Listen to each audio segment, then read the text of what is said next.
Here's Renee and Coach Kia. Coach, tough loss for you guys as you drop your third straight. What happened in that second half that led you guys to be held to just 9 points the entire second half? Well, I thought their pressure in the third quarter, start of the third quarter, wore us down. And we had some unforced turnovers. I thought their pressure was effective in the sense that it sped us up. And even when we weren't being pressed, we were playing too fast. And that just led to some poor decisions and lack of execution, and that really is the difference. A positive, the first half you guys shot around 64% from the field, a much different team in that first half. What did you like that you can carry in? Of course, you got a week until that Navy game on the road. What did you like that you can carry over from that first half?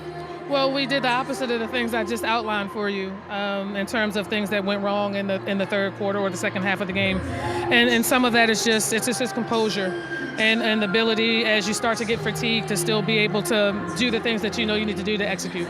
Thank you, Coach. Thank you. Guys. All right, thank you, Renee, very much for a job well done. And John, I think it's time to take a look at some of the highlights. And we had plenty of them in the first half, not so many in the second. We really did, and Colgate got off to a really good start.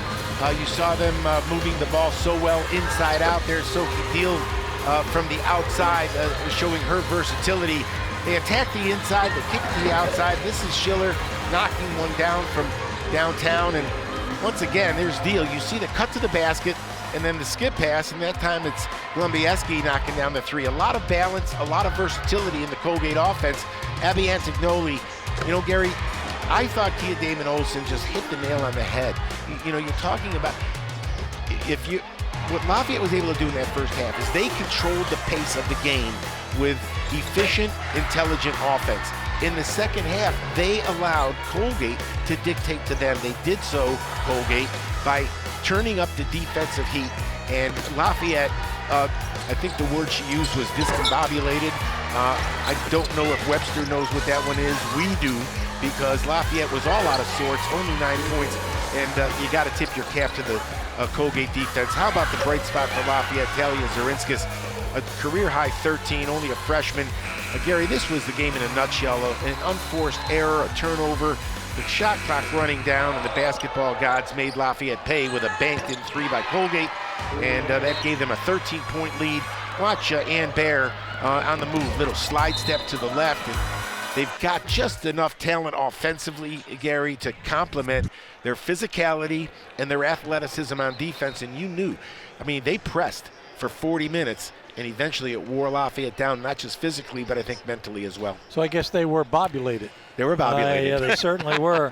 Lafayette in the second half, shooting was just awful. 2 for 10 in the third quarter, 2 for 11 in the fourth quarter. Overall, they shoot 42%, but that's only because they shot 67% in the first half. And John, look at the assists for Colgate. They had 19 assists, Gary, and the turnovers for Lafayette. I think Lafayette had 8 at halftime. Again, 9 in the second half, but so many of them were of the live ball variety that allowed Colgate to get in transition. The other thing was offensive rebounding.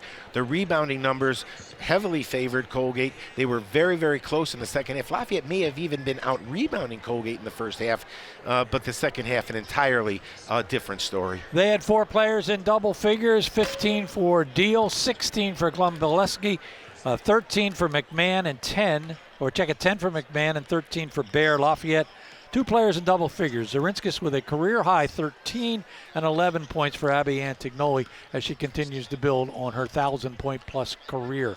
But that's it. Lafayette will lose this one 75-44. The good news, the men are now up 71-55. That one is closing in on the final 2 minutes. It looks like they'll get a rare win up in Hamilton, New York.